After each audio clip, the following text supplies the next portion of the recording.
Good afternoon. Welcome to the City Commissioner meeting of May 27th. We have some people leaving the commission today and some new ones coming on, so it's a bit of an eventful day and glad to see so many people here today. We're going to start off today's meeting with an opening prayer from Dr. Stephen Kyle, Senior Pastor at Highland Park Baptist Church. And after that, the Patronus Panthers are going to come up and lead us in the Pledge of Allegiance. So, Dr. Kyle, please. Could everyone stand, please? Would you join me in prayer? Dear Heavenly Father, we thank you today, Lord, for such a beautiful day, God. Thank you for being our provider, and thank you for being our protector. Thank you for being a good Father.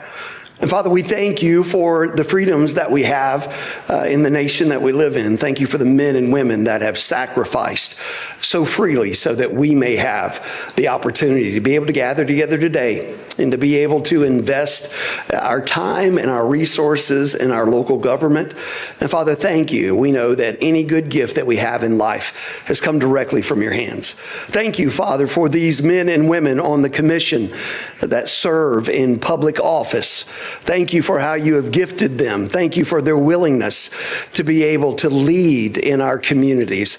And our prayer is that you would give them great wisdom, that you would bless not only them, but their families.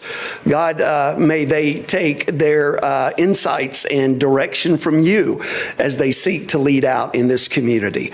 And most of all, Father, we're thankful today for the love of Jesus Christ, that he was willing to go to the cross and pay the price for our sin. Thank you, Lord, that he rose from the dead on the third day. And thank you that anyone who calls upon the name of Jesus and believes in their heart that God raised him from the dead, that they will be saved. So we love you and we thank you for loving us. And we pray that you would use all this to bring glory to the name that is above every other name, the name of Jesus Christ. And it's in that name we pray. Amen. Amen. All right, we have the Patronus Panthers coming up to the mic, and they're going to lead us in the Pledge of Allegiance.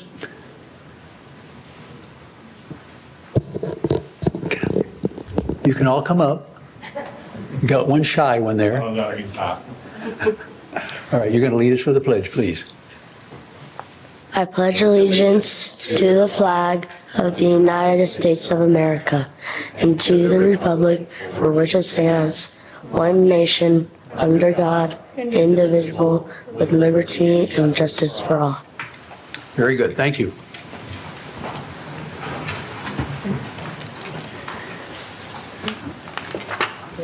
All right, Ms. Smith, can you call the roll? Mayor Rowan, Here. Commissioner Granger, Present. Commissioner Street, Here. Commissioner Halligus, Here. Commissioner Lucas. Present. Mayor, you have quorum. Thank you. You all have had a chance to read the minutes from the last meeting. Would anyone like to make a motion to approve of the minutes? I motion we approve the minutes. Second. Ms. Smith, can you call the roll? We have a motion and a second. Commissioner Street, Yes. Commissioner Granger, Yes. Commissioner Halligus. Yes. Commissioner Lucas. Yes. Mayor Rowan. Yes. Motion passes 5-0. All right, we're going to start off now with I'm sorry. We have additions, deletions, modifications. Are there any additions, deletions, modifications to today's agenda? Yes, Mr. Mayor, Commissioners, a couple from staff. The first would be under quasi-judicial hearings, items 6A and 6B. That's 6A and 6B. Staff would request that the commission vote to table those to date certain July 22nd. This is a zoning change request for General Commercial 2 inside Commissioner Lucas's ward. Just as quick background information, her and I went and looked at the site on Friday and then had a further conversation with Mr. Fuller, the Director of Development Services. We are going to work through the planning board and bring back for the commission's consideration a plan to revise our zoning designation of GC1 to allow a smaller scale and scope of storage, which would be then more appropriate for these type of parcels, because GC2 would allow a number of things that we don't believe this commission, and certainly not Commissioner Lucas, would want to see on this particular street. So again, would request items 6A and 6B be moved to July 22nd, date certain at that time. And then the second one would be, we received an unsolicited offer for purchase of a piece of property that the city is in the process of selling at 1309 Chestnut Avenue. Would request that that be added to the agenda under city manager for the commission's consideration and direction to staff. That's all we have, Mr. Mayor. So what number would that be, the 11D? I believe that would be item number 12. And then the farewell remarks by you and Commissioner Halleck would become 13, and the motion to adjourn would become 14. Wait a second, so I think it'd be 11D. 11D. that's what I thought. Yeah. Oh, I apologize. Yep, I read those incorrect. You're correct. That would become 11D. And again, that is unsolicited offer received at 1309 Chestnut. Okay. Well, let's take those separately. Yes, sir. I think what you said about Parker's a great idea, because I went and looked at it, and it's not simple.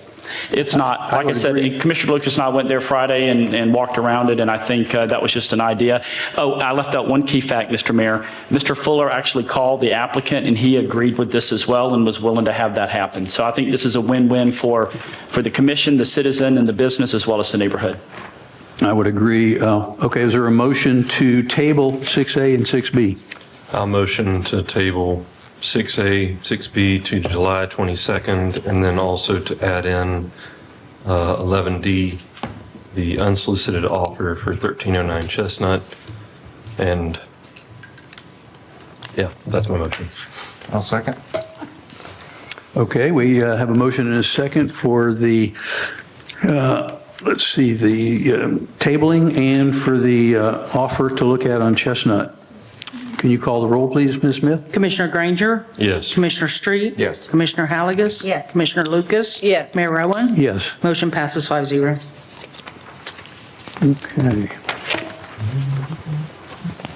Okay. No more from staff, Mr. Mayor. All right, so there's any other addition, deletion, modifications? None? Okay, we'll move on to the presentation from Petronas Elementary students. So I believe you all need to come forward.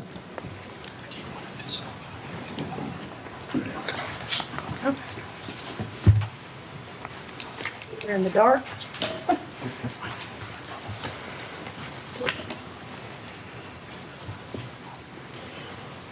Our idea. We did a beach cleanup and we noticed a lot of beach toys were left on a beach. This got us thinking. Talk right into the microphone. Our teacher contacted Arnold High School's Construction Academy and asked if they would help us build 4 beach toy libraries. We took a field trip to Arnold High School in August to build the libraries. It was hands-on, lots of fun, and the high schoolers were really nice. We also got to see the different electives at the high school.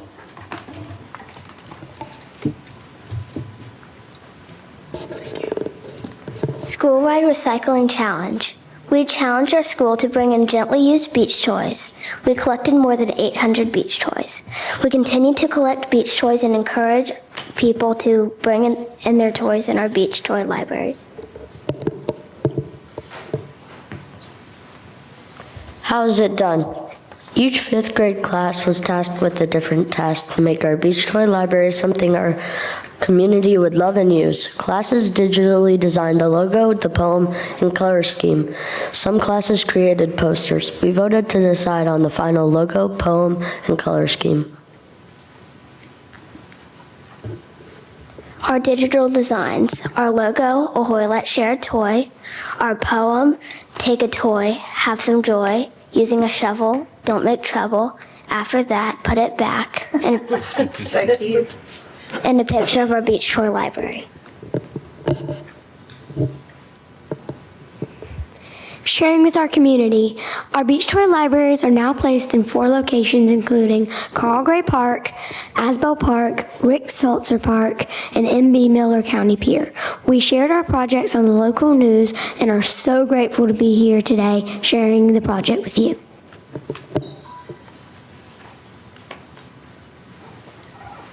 Thank you.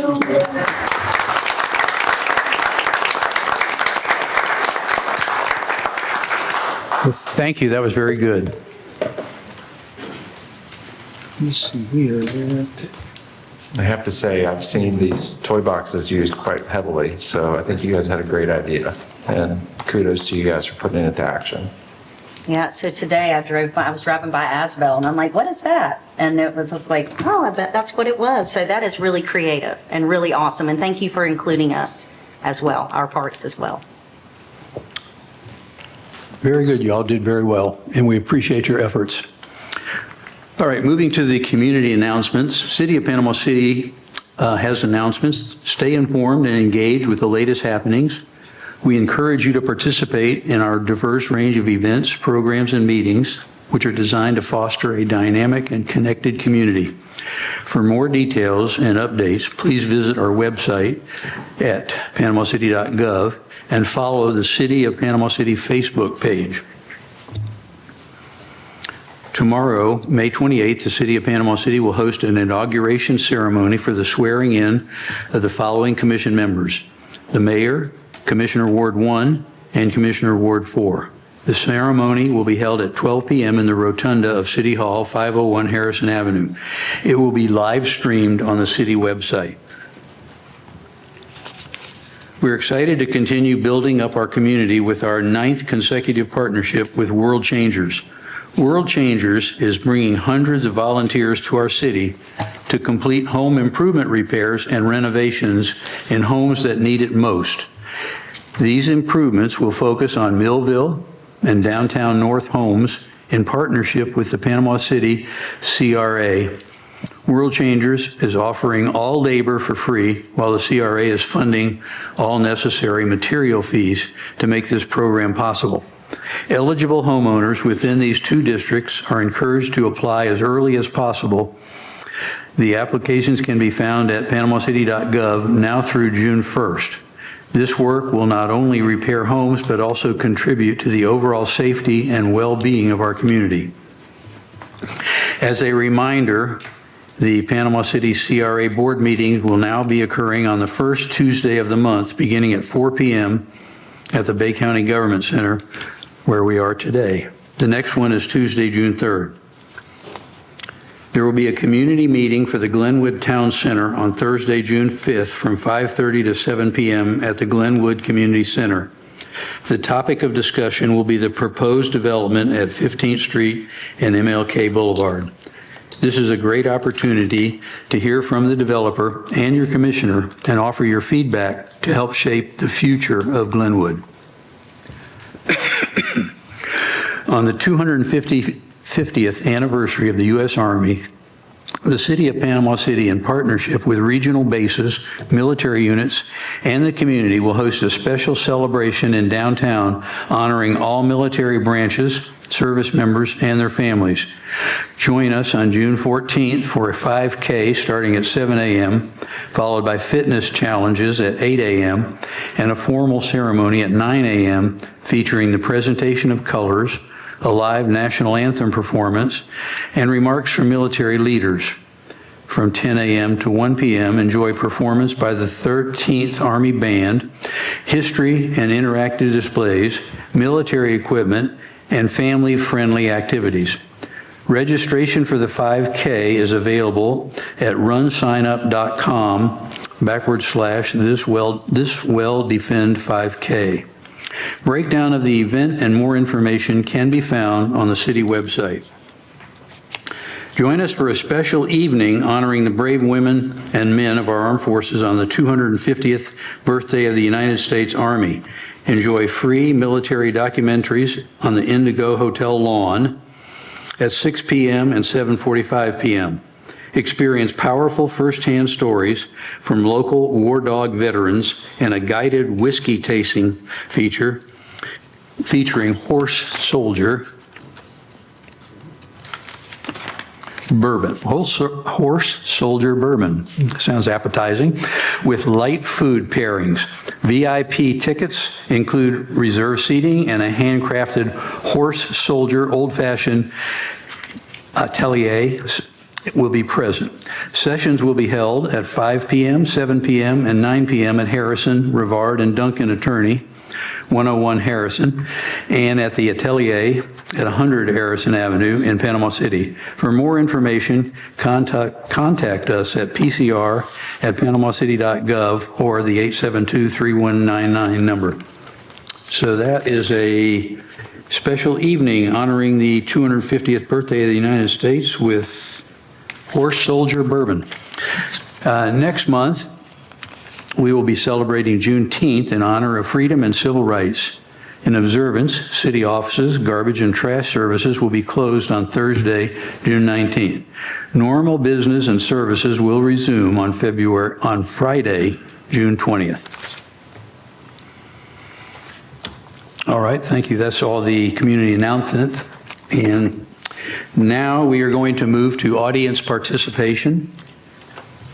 So if there's anyone in the audience that wishes to speak, please come forward, name and address, and then you have 3 minutes to speak. And after you finish speaking, we will try to answer you.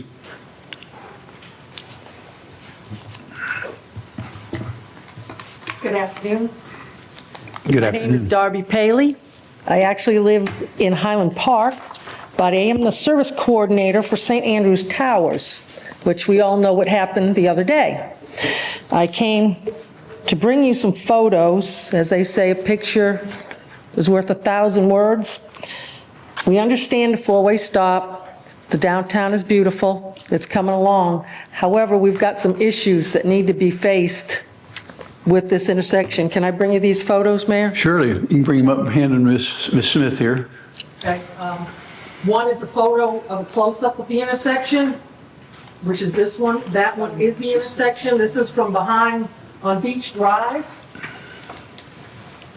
behind the federal courthouse. And as you can see, there's a big thing missing. You cannot see the stop sign at all, period. It's behind the palm trees going up to that intersection. It looks like it is a straight shot right through on Beach Drive into the cove, which we know that it's not.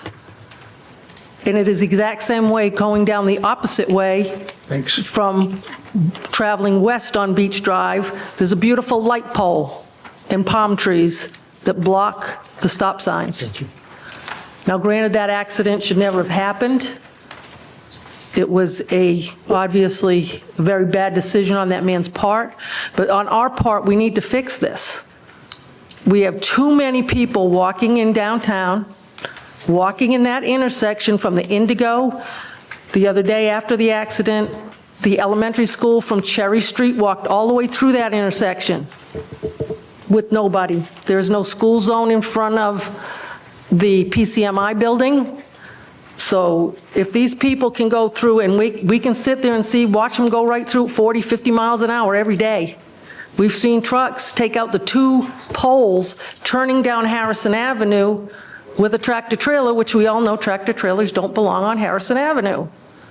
So we really need to fix what this is. Do something. Put up those flashing lights that you have on Beach Drive. That would be a big start. Something.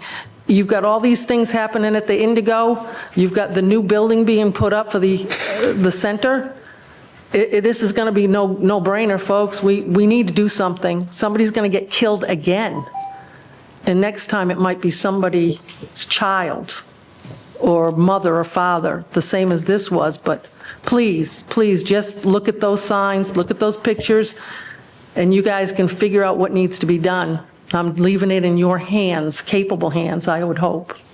Thank you. Thank you. Thank you.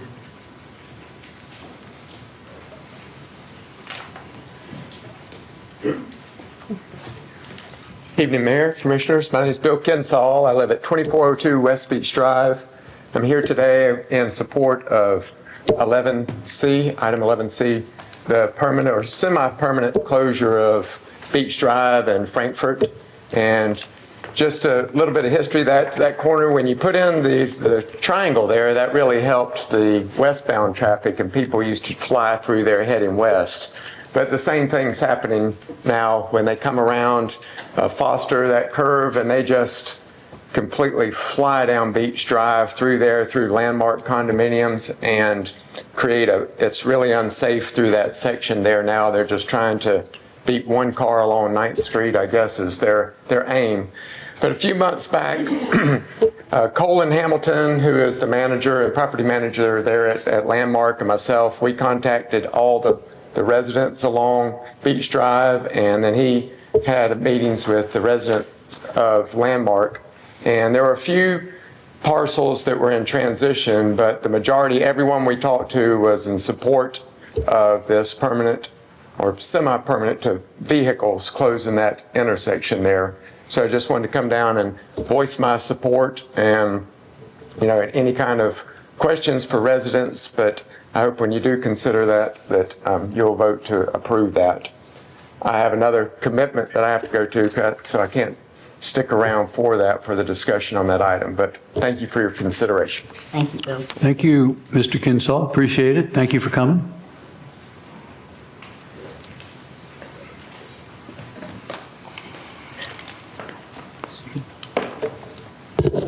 Mr. Henry, before you start, can I take a photo? Walter P. Henry, 614. Can I take a photo of you really quick? Before you start, for me. Go For me. ahead on. You know you're one of my favorites. I have to take a photo. Okay. He does. Hey, you don't think it, but he smiles up here all. Walter P. Henry, 614 Maple Avenue. When you build on Beach Drive, the little walking area you're going to put in, y'all have that lift station there, across from Moore's Circle there. That sewer takes care of all that inside of Moore's Circle. 8th Street, I think, is around on the corner, on the back end of that. And I wonder, do y'all have made your mind up where you go put that station? And how you will get that, I might be wrong, how you will get that sewer, because it's going to have to be a deep sewer. If you turn it backwards, because that sewer is running this way, running south. If you go north, that means you have to change the fall on that sewer.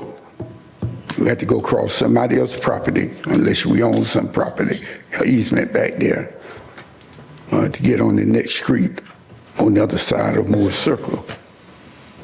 I just like to wonder how y'all plan on doing it. It can happen, but that means there go be a deep line, because you got built houses sitting there on Beach Drive, on the lowest part of that line, and you got to get that line deep enough to drain where that line would drain and take care of those houses on the lower section of that sewer line. Thank you, Mr. Henry. Thank you, Walter. Hey, Ben Jarakinis, I'm the owner of Parker, and nice to see you guys again. I was just going to say that I spoke to Mr. Fuller. Let me know what's going on with the situation. It is tabled, and I plan on being back the 22nd of July. Is that correct? To see what's going on with this property. Yes. If I may, you're probably going to leave. You should probably talk to Mr. Fuller about maybe attending a planning board meeting as well. So I just don't want you, so just connect with Mr. Fuller. Yes. Okay. Thank you so much, guys.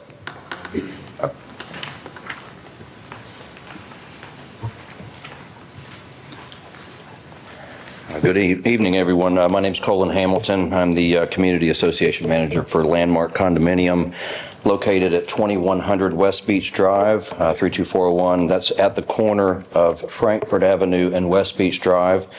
I'm here today speaking in favor of item 11C for the temporary closure of the intersection of Frankfurt Avenue and Beach Drive.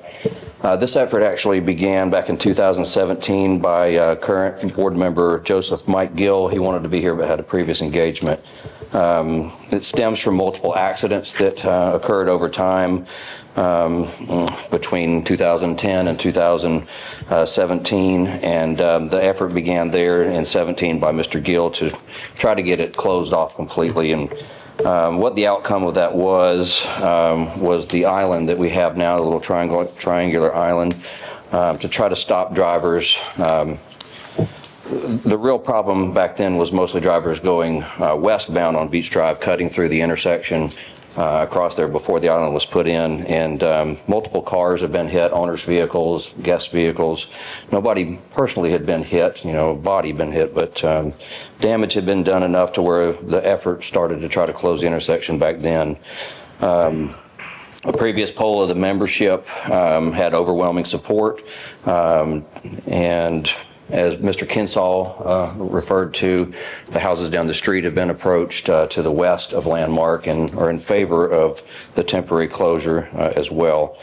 Again, the triangle did help. It has reduced the amount of drivers coming westbound through that intersection. Drivers still cut through going eastbound to try to beat the traffic around that intersection of 9th Street and Frankfurt. I don't think they gain much ground by doing that, but they still whiz through there every day.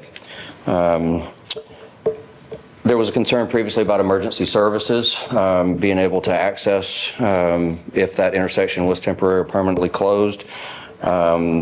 Mr. Hayes has verified that the emergency services can make it through the entrance on the north side of the property along Frankfurt Avenue, so there won't be any problem with them accessing to the houses down the street. Several recent, over the last probably since the island went in, drivers still cut through that intersection. I've had multiple owners and staff members working along the roadside there in the landscaping beds, and they're not expecting cars to cut through that intersection. Given some of them are Landmark owners, but most of them are people just cutting through, and we just look forward to hopefully it getting approved. Thank you. Thank you. Thank you.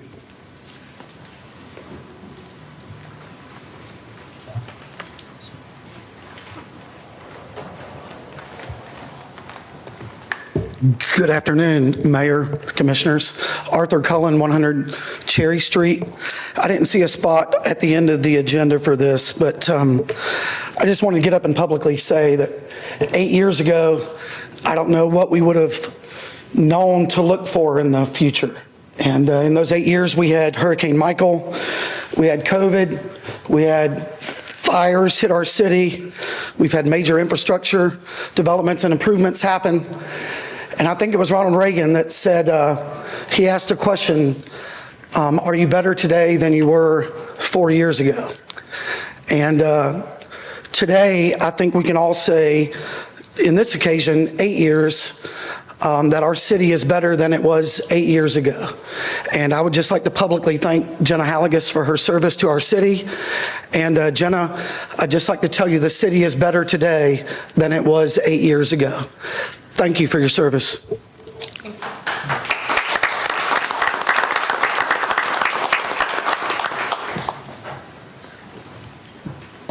Patty Sunday, 1115 Fairland. I wanted to echo those sentiments to Commissioner Halligus. And I think if you had a drone, it'd be that simple.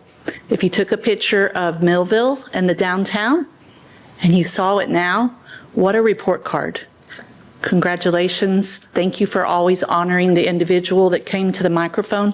Even when they were against you, you were lovely in being an advocate for citizen participation. Landmark, I also support that as a frequent walker. It's incredibly dangerous. I'm so glad that it's on there. However, I think did it take 6 months or a year to get to this point, which is, I'm not fussing, I just want to know. Because I have sent 4 emails. Panama City is growing, and where I live on Fairland, the United Rental trucks are turning on Fairland North off of 11th and running through the stop sign on 12th. 12th, if you go to Fairland and make 12th, you'll end up right at the Oyster Place. And I asked the mailman about it because one day I was out there watering my plants and the truck went around the mailman at a speed coming off 11th and then blew through. In the block ahead of me, I have 4 homes with young children. They're small. It's summer. it's part of that traffic pressure. It's coming from Tyndall. It's part of our growth. And I think we're going to continue to see traffic try to find a way to cut through. In my case, I don't know, and I haven't had a chance to ask Michael, is Fairland mixed use? I don't know. I really don't. I did look it up in the state, and it said if there's a sign posted. So I'm asking for your help on behalf of my neighbors. We do not have a homeowner association. Many of my neighbors to the north are workforce folks that probably don't vote because they're not able to. So I can't really get them rallied together, but they have a lot of young children. And some of the seniors that live on my street are actually parents of former employees. So we have a beautiful neighborhood. But y'all, I'm on 5 times of this in the last 3 weeks, and I travel for business. It's incredibly dangerous. And it's either going to be the traffic from 12th, they're running the stop sign.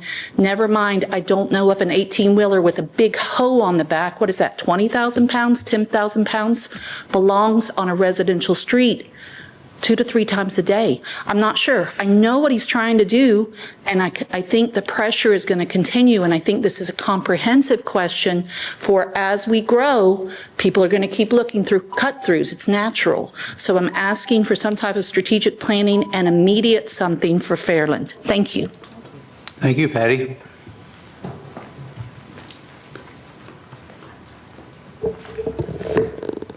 Good afternoon, Michelle Bryant, 409 East 9th Street. Before I get into my content, I just want to say ditto to what the other gentleman said, and a thank you to the mayor. Thank you for your commitment to truth, transparency, and support for all wards, and for support with PC Senior Living Group. Thank you. To Jenna, same sentiments. Thank you for your support. Even though you were the commissioner for Ward 2, you were very outspoken and an advocate for those of us in Ward 2 for many of the issues that we've seen. So thank you so much. It takes a heart of servitude to be able to not only look at what you're responsible for, but the city as a whole. So thank you. First question is, could we get some additional information on 8H in regards to that particular RFP that's in the consent agenda? The second thing I want to address is it looks like there's an upcoming meeting for the Glenwood project, so I thought it would be important to share today, as well as I'll share at the next meeting with new leadership. The Glenwood property project on 15th and MLK, it began back in 2017, and I'm aware many of you weren't on the commission at that time. The property was purchased for $475,000, while the property appraisal appraised this property for $675,000. Throughout this whole debacle, many of the residents didn't have anywhere to go. And this, I have the news articles. I did my research this weekend, not knowing that I was going to present today. What I want to get to the meat of this, the plan of this from the CRA and the feedback that they received from citizens back in 2012 was to make this property to be cleared and to build modest, affordable homes so that the people in Glenwood could aspire to home ownership rather than rundown rentals, and add some commercial space to be able to create jobs.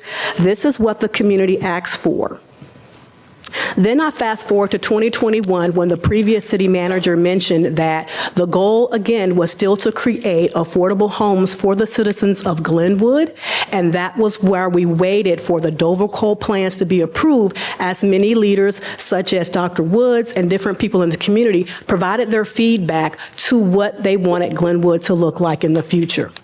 I end by saying, as you begin to look at the developer, this meeting that the developer, as well as Commissioner Lucas, is having with the community, please remember the feedback that was already provided, has been provided from several charrettes, and as you continue to look at developers, to keep that in the front of your mind as to giving the community what is asked for, and more importantly, what it absolutely needs. Thank you.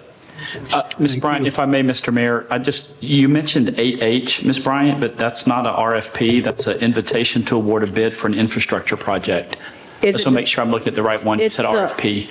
It's the Glenwood, is that what that is? Yeah, it's an infrastructure project. If I said RFP, my apologies. Let's make sure I'm just looking at the right agenda item. And I have printouts to share. I'll get to each one of you where this information came from. It was in the News Herald as well as WMBB, and I will share those with you guys. Thank you. Thank you, Michelle. Good afternoon. Good afternoon, Brenda. Congratulations on your retirement, Commissioner Halagus. Congratulations on your retirement, Mayor. Brenda Lewis Williams, I'll get to Josh in a minute. Brenda Lewis Williams, 1007 North Center Avenue, 32401. Congratulations on your win, okay? I have several things. First being A.D. Harris Historical Designation. Jonathan and I had a discussion the other day, and A.D. Harris meets the criteria. I often feel that you all are trying to bamboozle the public and do something else with that property. You may or may not agree with me, but those are my sentiments. The criteria is 50 years old, cultural significance, regional/state significance. It fits it. There's more. If you want more, go on the state's website for historical preservation. It's right there. Evidently, whomever Jonathan has assigned to do this has not followed through or come to him with the information. That's for him to take care of. No slight, no offense, it just hasn't been done, okay? I asked about equipment for the Kane Griffin Park. When will that be taken care of? Will equipment be put on that property? Jonathan did tell me he's working on it. He will check into it. And I'm saying this because I wish it to be public record, okay? 9th Street, this is really for Clint. Somebody, they didn't pick it up, paint can, they decided to color the street. It's really kind of pretty color, but it doesn't belong on the street. So that needs to be picked up. Also, the debris in Joe Moody Harris Park, the foliage that hasn't been picked up for several months. What else do I want to talk about? I already talked to Nevin. And I've asked numerous times about DMBs and MBEs, and I don't have an answer. Here again, you can go on the federal government site and see what the criteria is for that. I did it. If I can do it, you can do it. I'm essentially doing your job for you. If you want it, I'll text it to you or email it to each and every one of you. And there is specific criteria for the prime contractor to have DMBs and MBEs. Thank you. Thank you, Brandon.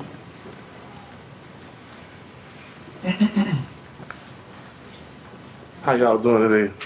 Channel Strong. I came today to give What's your Commissioner address, sir? 2437 East 11th Street.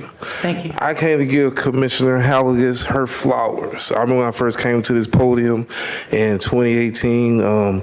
Great bosses says I, but great leader says we. And you can never replace an icon. The only thing you can do is keep a torch lit. And I just want to tell you, we're going to miss you so much. You have really changed this city commission and you helped change this community. And the thing I loved about you the most, you really served the people. You know, you served everybody. There's not nobody in this room can say against me that you didn't have a love for everybody. You love like Jancy. Your mom would be proud of you right now. You guys have did phenomenal with your program, helping the community also. And I hate to see you leave. I'm trying not to cry and hold tears, but, you know, thank you for being a friend. And, you know, thank you for treating me differently. You know, because some people will really treat you. It's shocking to see you go, but thank you for teaching me, you know, thank you for showing me different things, and thank you for helping me see things from a different perspective. You know, I appreciate you, value you, and it's gonna be different on the city commission not seeing your face up there. And thank you for serving everything you did. Thank you. Love you too. Thank you.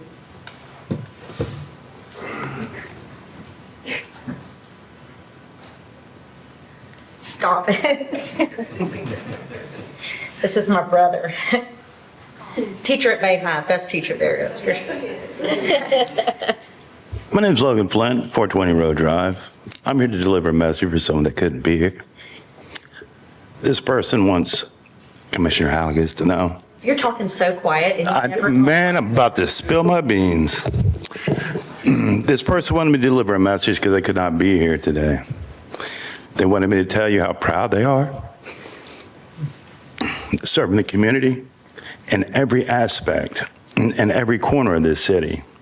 I think when Chandler got up here and spoke about how no rock left unturned, you unturned all those rocks. The same person said as we were standing in line to get our government milk and our cheese, we're not different than anyone else in this line. And how true that is in the work that you've done. Also, to quote this great person, of what she would say right now is hot dig. Jenna, we love you, thank you, all of you, but especially you. I made you something out of the itinerary today. And y'all wonder why I'm so weird. Y'all wonder that I was raised by 3 brothers. Maybe an airplane. Have sex. I love you. I love you. Can't wait for you to get home. Yeah, I love you too. Thank you. Are you serious? Well, we know Derek's not going to give me a big hurrah. Although I still love you, Derek. I really do. Derek Thomas, 1100 West 10th Street. Yeah, you still got one more day if you want to fix the drainage in my neighborhood. Because unless you like the sound of frogs. They looked at it, Clint, it said ditches fill in. I literally looked at it today. Okay, good. But anyway, go ahead. So, Section 8, the consent agenda, you're giving out a couple $1 million to invest in businesses downtown. And I was looking through those, and some of the same names keep popping up. On June 25th of last year, FEMA gave $10.2 million for Hurricane Sally to rebuild, and the same businesses had that money spent on them. So it's really great for them, but for everybody else, I think that's kind of a drag. I mean, the guy across the street doesn't have to obey the code enforcement laws. He can pay less than it costs for a single load of fill dirt for his entire year taxes, so he doesn't contribute anything but does thousands of dollars of damage to their neighbors and doesn't have to comply with code enforcement. I would like to make a records request for all of the code enforcement cases over the last 5 years on the 1000 block of West 10th Street and for 912 DeGamma Avenue. The same thing happened on June 25th of last year. You voted to go into an agreement where St. Joe will run the marina. And it's been almost a year. I'm still eagerly awaiting you to tell me how much money they're going to give us out of the $2 million or so that they're going to make every year because of that marina. How much are we going to get from that, and how long is that lease going to last? It's been almost a year. I think it's well past time. It said it was going to be in April. So waiting. If you want to answer one question today, it's when are you going to do something, or what plans do you have to get rid of the cables all over the sidewalks? It's been 6.5 years. It's a danger to try to clean up any of that stuff. If you've ever operated a lawnmower near any kind of cords and stuff, it's a dangerous thing to do. You can't clean it up. It looks ridiculous. I'd like to know what is your plan, how to fix that. Moving forward, I hope that you don't go ahead and sell off half the parks to balance your budget because you don't have the money to maintain them. You've already gone out and spent millions of dollars for plans for these parks that then you donated the money somewhere else. I think that will definitely lower the value of the resale value of most people's houses in the city. And to pick winners and looters and dump millions of dollars on specific businesses, and then for the rest of us, your friend or people that have connections don't even need to pay the same amount in property taxes as everybody else, it's wrong. Thank you. Thank you, Derek.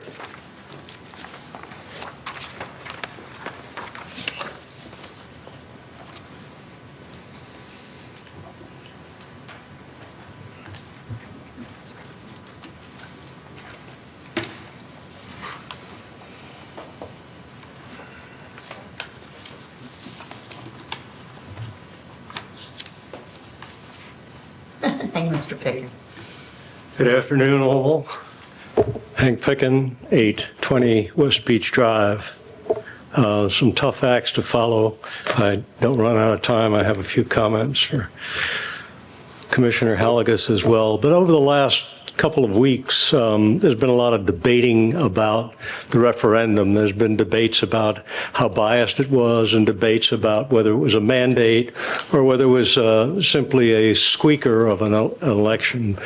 But all of that is irrelevant. What's relevant is the city can't build this path. I say that for three reasons. Number one, the city does not own the right-of-way. The right-of-way belongs to the state. The referendum doesn't mean anything. The FDOT means everything. And I think it's important for you to know that. The second thing is, and I'll talk about this exhibit in just a minute, is you don't have enough money left to build this path the way you have designed it. And third is the comments that Commissioner Halagus made several meetings ago, is that you do not have the room, even if the state gives you West Beach Drive, you do not have the room from Dagama East to construct any additional path. So as I said, all of this is irrelevant, and what I want to do is focus on some numbers. What's up here is a summary of the data. It's taken out of the city's accounting ledger. And Mr. Hayes has taken exception to the fact that the city has spent over $1 million, and yet it's his set of books that come up to this over $1 million figure. But I also point out that in that $1 million figure, there's several things that are missing. The last design cost that was entered into that was dated September 30th. So we had at least 6 months of design work that's gone in that's unreported. I have put in several requests, including public records requests for that additional information, and I have heard nothing. It's been over a month since I've been able to get that information. In addition, the legal expenses go through the month of March. There's additional costs there. I'm guessing that at this point, the current total is closer to $1.5 million than it is to $1 million. Secondly, the next exhibit I have up there shows what I said a minute ago and what Commissioner Halagus had said several weeks ago, but I don't have my next slide. Oh, there it is. East of Dagama, the survey shows the right-of-way, the state right-of-way, is 43 to 45 linear feet. Right now, the footprint that's there, that's the existing roadway, the existing north side path, the grass buffer, the two curbs, add to a sum total of 39 linear feet. Mr. It leaves Pickin, about 4 Mr. Pickin, you've run feet out of time. left. I'll move a motion to give you more time. Thank you. All right, I'll second that motion. Ms. Smith, could you call the roll? Wait a second. How much time are we giving him, Ms. Halagus? It's usually 1 minute. Is that all right with you, Mr. Pickens? All right. Ms. Smith, can you call the roll? Commissioner Granger? Yes. Commissioner Street? Yes. Commissioner Halagus? Yes. Commissioner Lucas? Yes. Mayor Rowan? Yes. Motion passes 5-0. All of this is to say, I think it's time for the commission to recognize the fact that there wasn't enough due diligence done by the city in getting us to this point. We can't build the path, conserve what is left of the grant, and repurpose it. It's repurposable as long as it's a like project. And that being said, I also would like to say I appreciate Commissioner Halagus's service. It's always been a pleasure. We don't always agree on stuff, but she's always listened, and she's always told me the truth. I appreciate that. Thank you, Mr. Pickens.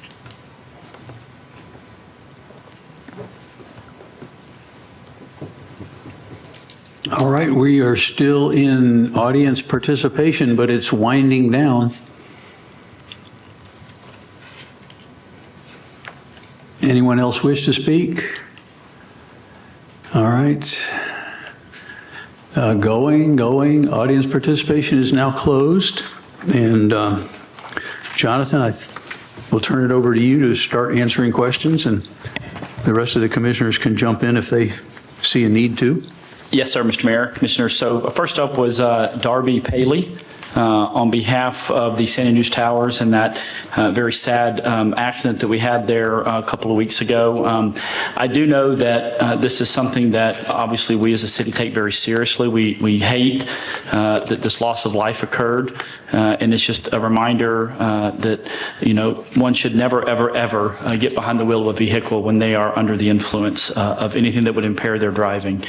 I am aware of, some of the changes that have happened. I know there is some data, and we shared this with some of y'all, Mr. Mayor and Commissioners, that there is some empirical data that shows that four-way stops are more safer than a signalized intersection because traffic comes to a stop every single time. There is never, ever the opportunity to flow through there.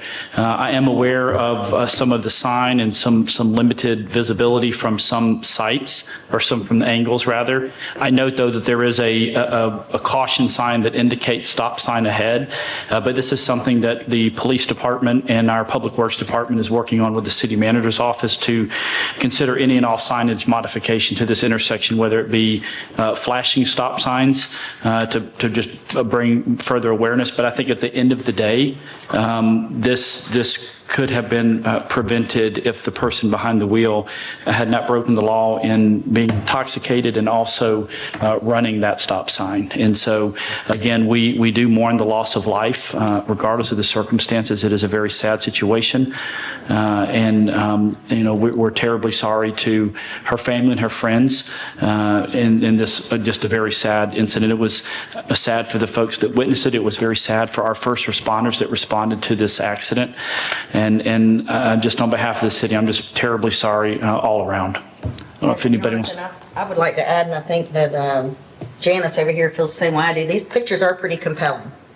And although I do not think that we're at fault by any means, but I'm saying that I could see where there could be improvement at that intersection. I just want to put that on public record. I know that Janice was just saying the same thing. So thank you very much for bringing that to our attention. I've never noticed that. Never noticed that. So thank you. Are we looking to try to improve this intersection? I don't know that I heard that, but I think we might need to. I think looking at some of the signage location, again, I yield that the stop sign from a very far distance is not as visible, but there is a yellow caution sign that indicates stop sign ahead that is clearly visible. But again, I want to reiterate, we're working with Public Works and our police department and the city manager's office to consider modifications to signage and to better control the traffic through this intersection. Yes, sir, we are. Would a flashing stop be better? We have those several in the code. We're looking into that. I mean, we do have those in a couple other areas around the city, but they do flash 24/7. And so. And it only works if you can see the stop sign. Right, that's true. I do think as you get closer in this one picture, you can see the warning sign or the caution sign indicating there is a stop sign ahead. And as you get closer, you can see it. And if it was, of course, anything that's flashing is going to catch your attention more than something that's simply static. I would yield to that. Okay, so we're looking at something. We are. If we can do something. And absolutely. And hopefully we can. Okay. Yep. All right. Second up was Mr. Bill Kinsall. He spoke in support of item 11C, which we'll address later on in the agenda. Mr. Walter P. Henry asked questions and spoke about the lift station on Beach Drive, which that's lift station number 45. Yes, that will be coming off of West Beach Drive, unrelated to the Beach Drive sidewalk project. That's part of the project hardening for lift stations through a grant through HMGP, which is the Hazard Mitigation Grant Program by FEMA. Also lift station 46, which is currently on Wood Avenue, literally in someone's backyard. That one's also coming out. And we're going to put a new lift station on city property somewhere on the southwest corner of the Garden Club, kind of far away from the Garden Club building, far away from the path in that area. And yes, we will be rerouting that over to St. Andrews. So there'll be some force main work through there as well. In fact, if you live in that area, you've probably seen some spray paint and stuff over the last 6 months on the road as the engineers and the surveyors have gone out in the process of planning that. And we will have a public meeting prior to that construction project beginning with the community that lives in and around there. Ben And I'm just going to say Ben G, because I can't say the last name, but he's the one that has the parcel over on Parker Drive, which was item 6A and 6B. He expressed appreciation for the commission and the staff considering that change, and he'll get with Mr. Fuller and work that process to modify General Commercial 1, and then to come back to the commission at date certain July 22nd. Mr. Colin Hamilton, who's the condo association manager for Landmark Condominiums, spoke in support of 11C. And I'll just add that he's actually going to be remaining through the item. So if the commission has any further questions of him during the debate of that item, Mr. Hamilton will be here to speak on behalf of the condos, as well as the neighbors that he spoke to, along with Mr. Kinsall to the west of Landmark Condominiums. Arthur Cullen came and spoke in support and in sincere, deep appreciation of Commissioner Halligus and her time served on the commission on behalf of her city. Time served. I like that. Time served, yeah. So that was, I didn't mean to say that, but yes, so, all right. Ms. Patty Sunday also expressed support of Commissioner Halligus and her time that she served on the commission. She did raise some issues with United Rentals on Fairland. I have raised those with Chief Smith, Deputy Chief Moore, and some of the captains. We've looked into that, but it's not United Rentals themselves, it's the people returning the equipment. So I will work with, she provided a suggestion today about maybe like some no truck signs on those roads, kind of from Caroline over to the west, and so we'll look at that. I thought that was a really good idea. Sorry I didn't respond to that today. I didn't pause and even eat today. So, all right. And then Ms. Bryant also expressed her appreciation to Mayor Rohan and to Commissioner Halligus. She made some comments, but I think it's about the CRA project, and so that would be, I think, more appropriate at the June 3rd CRA board meeting about the Glenwood Town Center project. And then she asked some questions about 8H. Which is a significant infrastructure project, water, sewer, some limited stormwater, new roads, and sidewalks in the Glenwood community. And this is a CDBG DR, which is a community development block grant disaster recovery project. It's almost to the east of Bay Medical Center for the locals in that area. So happy to provide that map for you, but it's going to be a very big project, and it's a complete infrastructure redo for that area. And it does include sidewalks. Let's see here. Brenda Lewis Williams expressed congrats to all and appreciation to all three officials for Commissioner Halligus and Mayor Rohan and their service, and also Commissioner Street on his reelection. She also brought up 80 Harris and its status, but that's going to be discussed at the CRA board meeting on June 3rd. And that's where the memo and the information on the historical status and that process will be addressed. It's one of the agenda items. She asked about Kane Griffin Park equipment, and yes, we're working on that, and as soon as we get that information, we'll provide it.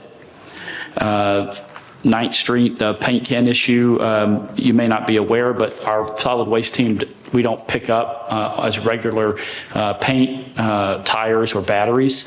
If that does left for a really long time, eventually we'll have no choice but to do it, but those require special disposal of those. So if there was a paint can, hopefully we'll check that area out and see if our streets department can try to clean up the street, even if it is pretty paint.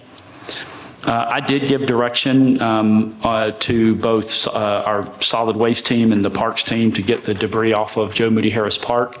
I know I don't know that it got done yesterday, but my expectation is that it's done by the end of this week. That's what I told the team.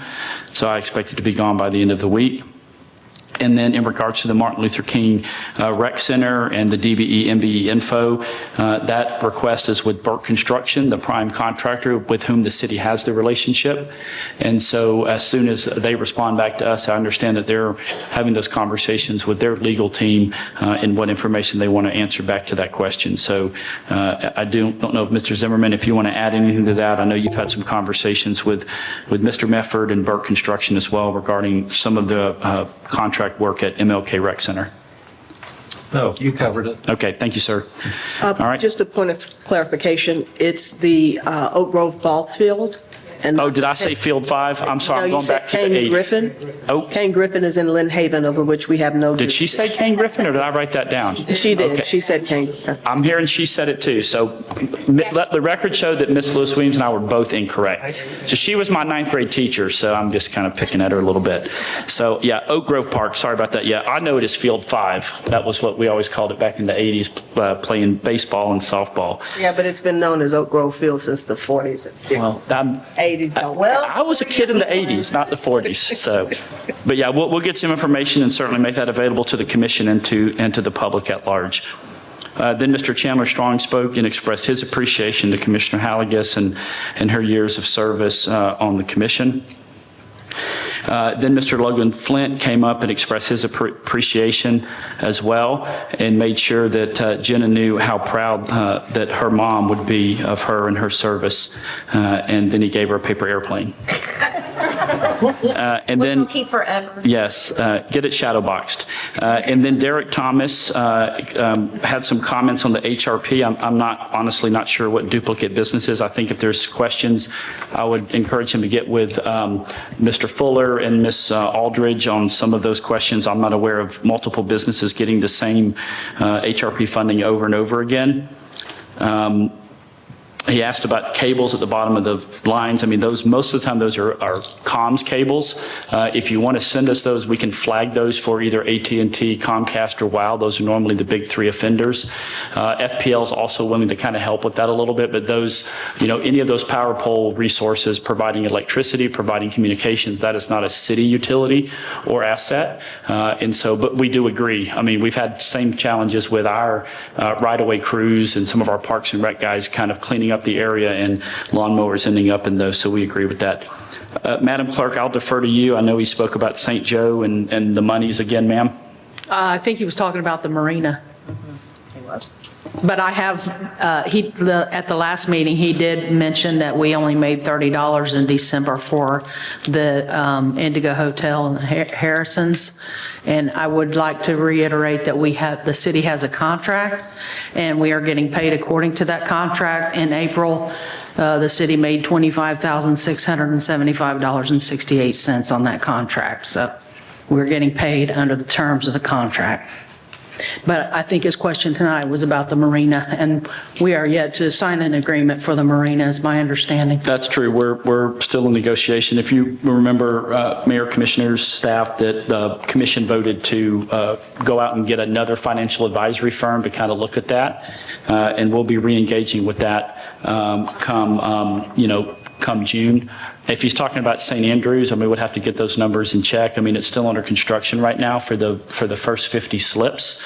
And then after that, they'll transition into the bulkhead work while we continue to wait on additional permits to build out the broader boat slip design for St. Andrews Marina. And then last was Mr. Hank Picken. I was just going to state he raised similar concerns, but I see there's some new people in the room that haven't been here, so I'm just going to again go on the record and state that when I say that we haven't spent over $900,000 on design, I mean that. And it's because some are indicating that $900,000 has gone to the design engineering firm. That is incorrect. That includes design, it includes survey, because this commission has remained committed from the very beginning that this project would stay within either the state or the city right-of-way. We would not encroach on any private property. It included the environmental assessment and the environmental survey. It included the arborist. It included the horticulturist. It included the legal team looking at all the deeds to again make sure that we stayed off of stayed off of private property and only into the to the right of way either by the state or the city. There have been no design changes or anything that's happened or expenses incurred since October when the 100% plans were submitted to FDOT. Mr. Zimmerman, I know he spoke to the state and city deed that it's known that we don't own that land and have no right to it. So I don't know if you want to address that. I know your firm spent a lot of energy and time to make sure that that wasn't the case, and you even have a memo to state the opposite. That's correct. Okay. That's correct. And I owe Mr. Picken an apology. I believe 2 weeks ago was when you made that public records request. It's in my inbox. I just haven't had a chance to review it and send it to you yet. Very good. I also left off one, it also went for public outreach. That was one of the expenses I left off because we had 3 or 4 public meetings in regards to the sidewalk as well. Those are all the comments, Mr. Mayor, Commissioners. Thank you. Anybody else want to speak about audience participation? All right, moving on to the consent agenda. Would anyone like to take anything out of the consent agenda or pass it? I personally would like to know something about 8B, so I would like to take 8B out just to talk about. Anybody else want to talk about anything? All right, would somebody make a motion to approve the consent agenda? I'll make a motion to approve the consent agenda with the exception of 8B. Second. Ms. Smith, can you call the roll? Commissioner Granger? Yes. Commissioner Street? Yes. Commissioner Halagus? Yes. Commissioner Lucas? Yes. Mayor Rowan? Yes. Motion passes 5-0. Okay, my question on 8B, it says that... Mr. Mayor, I'm sorry, I have to introduce it like a regular item when we pull it out. Item sorry. 8B is consideration to authorize the Panama City Police Department, or PCPD, acceptance of a K-9 transfer agreement between the Defuniak Springs Police Department and the PCPD. As background information, the agreement facilitates the transfer of a law enforcement trained K-9 to the PCPD in conjunction with the employment of its current handler, who has recently joined the PCPD. This transfer ensures continuity of service and maintains the established working relationship between the K-9 and its handler. Staff recommendation to the Chief of Police of the Commission approve this request. So my question was, this police officer and the dog, do they belong to Defuniak Springs and then they're moving down here? So the police officer took an employment offer from our office. He applied to the Panama City Police Department. Oh, okay. When he accepted the offer and told his chief at Defuniak Springs, the Defuniak Springs chief reached out to Chief Mark Smith and said, I don't have an ability to get the dog to bond to another handler, so he's yours if you want him. Okay, so you get the policeman and the dog too, eh? Yeah. Yes, sir. And that's about a $16,000 to $17,000 asset. Okay, I'm kind of a dog person, so I was interested in that. Would anyone like to make a motion then to approve the 8B? A motion we approve. Second. Ms. Smith, can you call the roll? Commissioner Granger? Yes. Commissioner Street? Yes. Commissioner Halagus? Yes. Commissioner Lucas? Yes. Mayor Rowan? Yes. Motion passes 5-0. All right, moving on to the mayor's report. There's a vacancy of the DIB which expires September the 2nd. So far, we have received one application, and this is from Jennifer Bowman. The DIB is an agency of the city and works towards revitalization and growth of downtown. To qualify for appointment, the person must remain qualified to serve on this board. A prospective member or member already appointed shall be an owner of realty within the downtown area, subject to ad valorem taxation, a lessee thereof required by the lease to pay taxes, or a director, officer, or managing agent of an owner or lessee thereof so required to pay taxes, or a resident of the downtown area, but no two shall be affiliates of the same corporation, partnership, or other business entity, nor shall any member be serving as a city officer or employee. Ms. Smith, we have one applicant. Yes. We don't need to approve that person today, do we? You don't have to, but you're more than welcome to. Okay. The vacancy would be September 2nd would expire? It expires, this term expires in September 2nd of 2027. Right. Whoever gets appointed, that's the date that it will expire. Oh, and we don't have that person on board right now. There's an empty slot. That's correct. I see, okay. Well, Is our advertising over? Yes, everybody's had a chance, an opportunity to interview Ms. Bowman, and Then I'll motion to approve Ms. Bowman. And I'll second. all right, Ms. Smith, can you call the roll? Commissioner Granger? Yes. Commissioner Street? Yes. Commissioner Halagus? Yes. Commissioner Lucas? Yes. Mayor Rowan? Yes. Motion passes 5-0. Congratulations. All right, 9B, there's vacancies. Is Jennifer Bowman here? See her. She's probably watching TV. Pardon me? I was just saying she might be watching. Oh, okay, yeah, I get it. All right, announcement of vacancies on Parks and Recreation. The Parks and Recreation Advisory Committee has 5 positions. one each for the mayor and commissioners to appoint, and the commission as a whole to approve. These are the initial appointments for the committee. Appointments are for a 12-month period. Interested parties should complete a board application located on the city's website at Boards and Committees, Panama City, Florida, official website, or you may contact the city clerk. Let's see, so we are in the process, have we set what day we want to have these, seems like we've talked about it, when do we want to have make the nominations, or when do we select these people? We currently have 4 applicants, and they are going through the interview process. So once the interview process is over, then their names will be published for the commission to make selections. Didn't we say we were going to select these in June?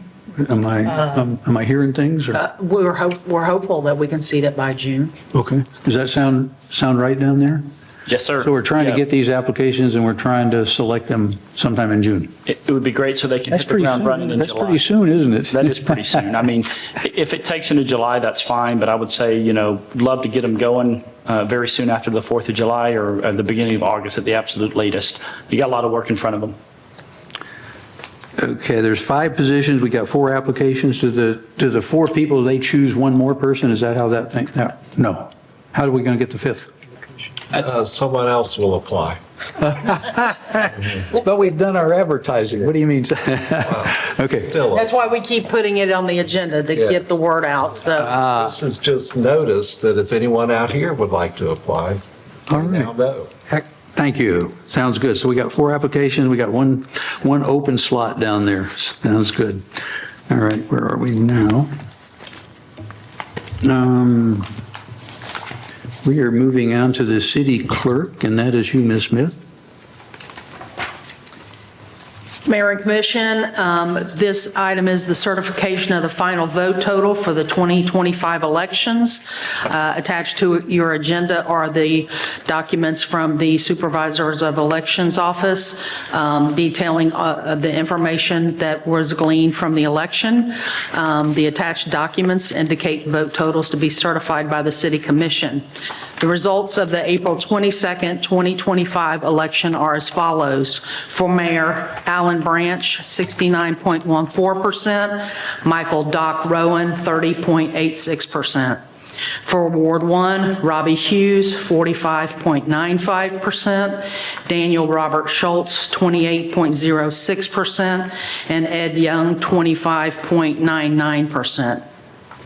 With no electors receiving 50% plus 1 of the vote total, a runoff election between the 2 highest vote getters was required. For Ward 4, Demetrius Reese, 30.27%, Josh Street, 69.73%, Panama City non-binding referendum 1, yes, 52.79%, no, 47.21%. The results of the May 20th, 25 runoff election are as follows. For Ward 1, Robbie Hughes, 51.20%. Daniel Robert Schultz, 48.80%. So we need to vote to certify the final vote total for the 2025 elections, please. All right. Motion to approve. Second. Ms. Smith, can you call the roll, please? Commissioner Granger? Yes. Commissioner Street? Yes. Commissioner Halagus? Yes. Commissioner Lucas? Yes. Mayor Rowan? Yes. Motion passes 5-0. All right, thank you. We're now going to take a 10-minute recess before we finish with the rest of the meeting.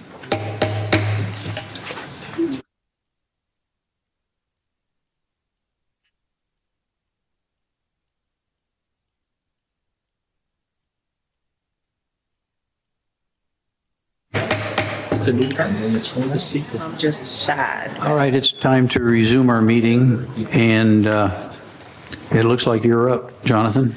Yes, sir, Mr. Mayor, Commissioners, item 11A is consideration to approve a budget amendment resolution number 202-50527.1 to transfer Treasury forfeiture funds to the General Grants Fund in the amount of $11,435.00 to complete the grant match for the purchase of bulletproof vests to be utilized by the Panama City Police Department.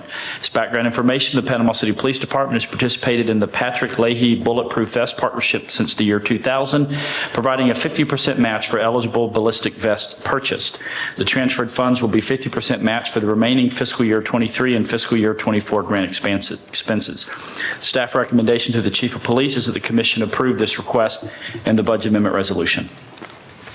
All right, is there a motion to approve the budget resolution 2025-52-7.1? Motion to approve. Second.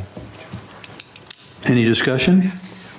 Ms. Smith, can you call the roll? Commissioner Granger? Yes. Commissioner Street? Yes. Commissioner Halagus? Yes. Commissioner Lucas? Yes. Mayor Owen? Yes. Motion passes 5-0. I'd like to read that budget, but I didn't have it queued up here, so I apologize. Is this 11A? It is, sir. Resolution 2025-0527.1, a resolution providing for the amendment of the approved fiscal year 24-25 budget to utilize Treasury forfeiture funds to provide the grant match for the Bulletproof Vest program. Thank you. Item 11B is consideration of approval to enter into a 15-year lease agreement with Leasing 2 Incorporated to purchase a 107-foot Pierce aerial ladder truck for the Panama City Fire Department, or FD, in the amount of $1,907,008.00, and the associated equipment proposal with 10-8 Fire and Safety LLC to secure proposed apparatus, and the resolution 202-50527.4. As background information, the Panama City Fire Department is requesting to approval to enter into a 15-year lease agreement with Leasing 2 to acquire a 107-foot Pierce aerial ladder truck from 10-8 Fire and Safety LLC. This apparatus will replace the department's current Ladder 2 housed at Fire Station 2, which has reached the end of its recommended service life of 15 years, as outlined in NFPA 1911. Increased maintenance costs and reduced operational reliability have necessitated this replacement. The terms of the lease include total cost of $1,907,008.00, a lease term of 15 years, an annual payment of $179,322.39, first payment not due until November 1 of 2025. To assist with incorporating this new financial obligation, debt service items totaling $210,069 annually have been paid off in fiscal year 25. These funds will be reallocated to cover the new lease payment of $179,322.39 annually.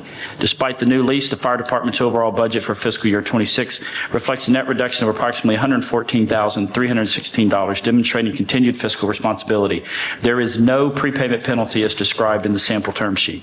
No additional firefighting apparatus are scheduled for replacement until the year 2030. Staff recommends approval of entering into a lease agreement with Leasing 2, incorporating the amount of $1,907,008.00 for the purchase of 107-foot Pierce aerial ladder truck under 15-year lease, and associated equipment proposal with 10-8 Fire and Safety LLC to secure the proposed apparatus. Mayor, Commissioners, there were some additional questions raised earlier today. Staff, specifically Fire Chief David Collier and Assistant City Manager Jared Jones, created a memo to answer some of the additional questions. That was emailed to you sometime before lunch, and also hard copies were provided in each of your packets here this evening. Again, staff recommendation through the Chief of Fire and the City Manager's Office that the Commission approve this request. Thank you. Would anyone like to discuss 2025-05-27.4? All right, would anyone like, did you want to discuss? I'm sorry. Yeah, but I'll make a motion for discussion. Second. So you're making a motion to discuss. To discuss. Where I've been, I appreciate the chief as well as the team doing all the research on the prepayment side, all those things. We're going into a super tight budget season. I'm comfortable with the ability to terminate. However, the question is, do we really want to add another expense on that? It's not a question to me whether it's needed. It really is just the timing that's the question. And so this won't even be in service for another 2 years.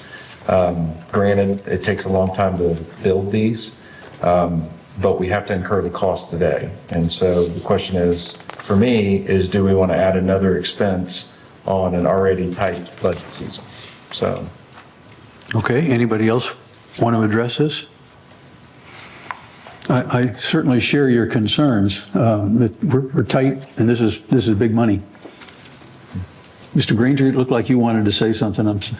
Probably, but I'll let the ladies have a shot at it if they'd like. Well, I'd just like to say that there is a need. Fire safety is very important in our community. I understand the tight budget times, particularly in light of the fact that we are working to reduce the fire assessment. To compensate for this, and this is a serious question, is there more property that we can dispose of to cover this necessary cost?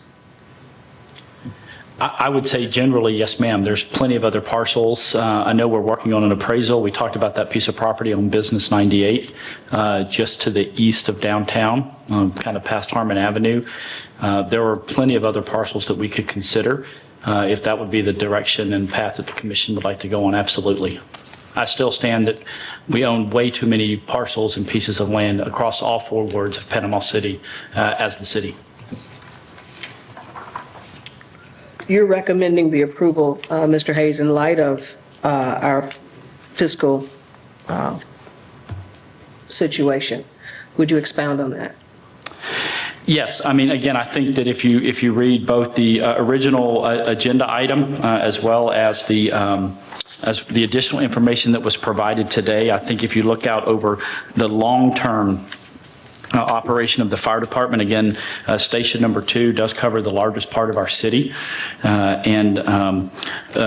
a side note, as we prepare to discuss landmark condominiums, that is the station that responds to that area. And, you know, we are a growing city, even in the southernmost part with additional apartments that are multiple stories. And so I think given the priority that Chief Collier has worked on with his budget and moving forward, again, these things are years out and the expenses are only going to go up. Once this is replaced, I think we're not looking at replacing any other large piece of equipment now for another 5 years in regards to the fire department. Additionally, I think the unit that's in there now is becoming more of a maintenance hog and more of a challenge. And I would think that that's only going to continue to grow.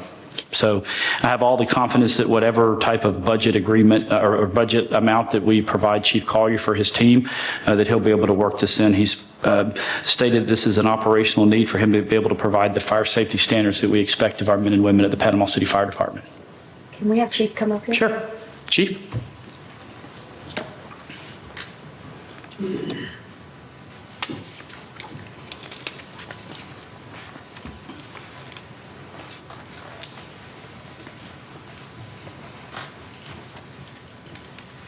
Mayor, Commissioners, David Collier, Fire Chief. I just thought I'd like to hear it from you. I know you put a lot of work into this, and it doesn't really sound like even from Josh that it has anything to do with that he doesn't support it as much as it is how it's funded. Right. But your job is to take care of the citizens of Panama City when it comes to fire safety. Can you explain to us the condition of the one that's going to be replaced, about like how old it is and things like that? I'm also aware that there is like an inspection of these ladder trucks that at some point they're not even safe for our firefighters. Would you mind elaborating on that so that we can all understand why you find this to be, and why, in your opinion, you need us to help you find a way to do it? Yeah, so the current ladder 2 was put into service in 2012. It was the first time that we actually put a ladder truck in that station. It used to be a pumper. We got that truck actually through the port security grant because they had a need for their insurance coverages, and with the growth that they were having, that we had an aerial device on that side of town. So in 2012, that truck went into service. So it's right at the end of its end of service life. So for a multitude of reasons, we've gone back, we looked at our response models, our, the services that we're providing off that truck versus not. One of the biggest reasons why we wanted that apparatus at Station 2 is like what they've mentioned is that station has a large coverage area. They are by themselves on an initial incident for several minutes before a backup unit responds. So with that, we've actually added additional staffing. They have the most staffing on any one apparatus on the department because of that, because they need the additional manpower because they're by themselves. So when we were speccing out this truck, obviously we're looking for the next 15 years because these are the service life of these apparatus before we have to take them out of service. So we looked at the growth that the city is currently seeing plus the future growth that we anticipate. So this truck is going to service not only the port, but the college, all the apartment complexes, all the other stuff that we have going on in the city. So we decided to stay with the ladder truck because it kind of gives us two capabilities. One, it's a pumper. It pumps just like a fire engine does, has the same capabilities, but we also have the aerial range if we need to access a multi-story business or home. Like the hospital. Yes. Yes. Of that nature. Yeah, so after we spec'd out this truck, we got the pricing and I built this year's budget with the debt service that came off plus additional savings that I was able to find in my overall budget. I actually have an overall cost reduction of 4.5% that I've requested for this fiscal year, and that includes this truck. Very good. On that. So somebody asked me, well, couldn't we borrow a ladder truck from the county or have them come in if it was a fire of that magnitude? Couldn't we just use them? Absolutely. So us, the county, and Panama City Beach are the only ones with aerial devices. So if we did need them, we have those agreements in place. We have called on them before, just like they've called on us before. Yes, we could absolutely request them, but you're talking about a 15 to 20 minute delay before they get on scene. The strategic advantage that we have is we have two aerial devices now in the city. We have one in our Station 1 to serve the east side, and then Ladder 2, which serves the west side. So did I hear you correctly that you have budgeted, proposed budget for the coming year, the purchase of this with an overall deduction in your budget? Yes. 26, 25, 20. Very good. So I think that what the conversation is here is not the need, and obviously put public safety first. I mean, I think if we were going to cut somewhere, we were going to get tight somewhere, my first choice would not be public safety. But I also understand because as myself, wanting to get, we'd all talked about getting rid of the fire tax. And if we make a commitment of 15 years, that's not really backing up what everybody's saying. The only reason that if I were still here that I wouldn't be so terrified about that is because you guys know it's going to take, we've gone down every year. And it's not something that happens in 1 year. It'd be miraculous if it did, and maybe there's a way to figure that out, but it may take a little bit to get down there. At the end of the day, if we didn't have the fire tax to back it up, we would still need to find a way to make sure that we're giving the service for public safety. So leads me to my next question, which I've already mentioned to Jared, and so maybe you'd be ready for that. Is there any other collateral? Is there any other way you mentioned selling property. Is there any other options that were looked at to fund this fire truck? His face. I'd have to defer to Jan on that. As far as securing the loan, we had some initial discussions, but from what our discussions resulted in is there's not debt capacity on any other line of income available. So, and a lot of that has to do with how much we're doing in grant funding and infrastructure, and once that's done in 2026, then that's going to free up a lot of opportunity. But by then, it's going to take 2 years to even get this truck, right? If not longer. They're telling us 3 to 4 years right now. Wow. So there's that to consider. The other thing is that because there's not a prepayment penalty, let's say it takes a year, 2 years, 3 years. Maybe it's just a year. Maybe it'll happen this year, which would be blessed and beautiful if it does. But if it does, and you don't have a penalty from paying it out of the general fund or using something else or doing a hiring freeze and using money. There's a lot of different things that are going, that go on inside the budget. So I don't know. I guess I just kind of wanted to hear more. And Brian, you haven't said anything yet, but you always, I know, nice and quiet till the end. Just letting you. That's really it. Yeah. I really kind of want to hear what you have to say. Well, I do have a question, and I see for The out-of-service time for the past 8 years has been 414 days, which I realize that's not all contiguous days. It is not, no. But what do you do when, during one of the times where this ladder truck is down and you've needed it? What have you done? Yeah, so in the memo that y'all received today, I actually put in our replacement schedule, so it outlines all of our current frontline apparatus plus our reserve apparatus. But no, let me clarify. I'm asking what did you do in the moment when y'all received the call to respond and that truck didn't work? No, that truck, if it goes down for any reason, we swap it out with the reserve apparatus. Okay. So that's why we maintain a reserve fleet as well, so we don't lose that service. Is the reserve apparatus the same? No, ma'am, it's a pumper. We don't maintain an aerial reserve. It's just not cost effective to do it. So there has been no loss of service? No. To the citizens while this truck has been down? Not at all. So to be clear, though, there's loss of capability. Understood. Yes. So, Yeah. yeah. What's the difference in price between a pumper and the ladder? In round numbers. Yeah, a pumper right now is going about $850,000 to $1 million these days, and your aerial ladders are going between $1.5 to $3 million. So they're sort of nearly half.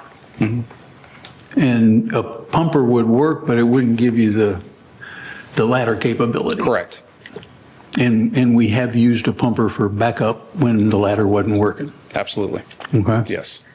Can you describe some of the locations here in town that would benefit from a ladder? Yeah, it's really anywhere citywide. So the Port, the College, FSU, Andrews Place Apartments, Landmark, the towers, the hospitals. I mean, we're talking any of the multi-story structures that we have that's going to benefit. City Hall. No, I'm just kidding. Absolutely, City Hall. That AC unit will burn a belt one day. I know, I'm just. Mayor and Commissioners, if I could, David, is there a time that you would roll both ladder 1 from Station 1 and this potential ladder that we're looking at replacing to a call? Yeah, so the tower truck automatically responds to all structure fire calls. So that would be the one time that you would see both aerials responding. If a fire was occurring in Station 2's response area, the tower would be there. Any large scale incident that we require lots of water or elevation, you're going to see one, if not both of them there.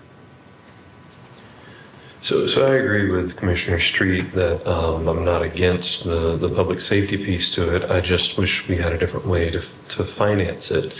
And I like Commissioner Lucas's idea of potentially finding properties to sell so that we are divesting ourselves from getting properties back on the tax rolls, but then also funding a need. Any ideas on how that looks moving forward? Yeah, I mean, again, I know we have a number of properties that Mr. Self and his team have recently appraised, so I'm happy to bring those back for the commission as soon as possible for further consideration. Also, Harbor Village is a big one there in St. Andrews, right down the road from Station 2. Chief, could you speak maybe a little bit about the ISO ratings and the impact that having this equipment has on our city overall and the positive impact? Yeah, absolutely. So all the apparatus that we have in the city, along with our stations, our personnel, and a myriad of other things go into our ISO rating. We are currently in ISO 2. The best that you can be is an ISO 1.